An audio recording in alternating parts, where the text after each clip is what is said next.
রাষ্ট্রপতি, মহামান্য high court, supreme court, রাজকোর্ট, এই যে আমাদের সচিবালয়, এই যে মহান প্রেস ক্লাব, সব বিশিষ্ট গুরুত্বপূর্ণ জায়গা।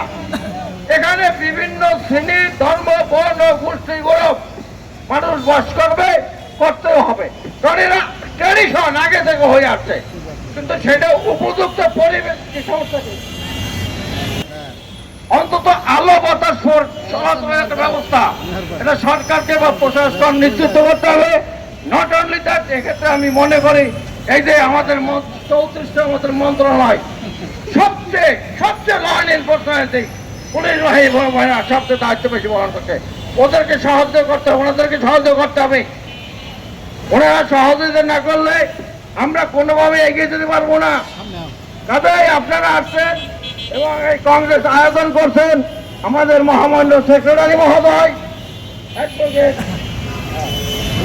আমার এই নগরীর দায়িত্ব শুধু সরকারের উপর ছেড়ে দিতে হবে না, এই নগরীর দায়িত্ব আমাদেরকে বহন করতে হবে। কাজেই আমার জন্য বলতে হয় কেতনা বহুত নসিব আয়াতুল্লাহ লিয়া হয় होने के बाद तो जमीन मिलता नहीं वो ईयर में এই কথা বলেছিলেন দিল্লির শেষ সুলতান বাহাদুর শাহ।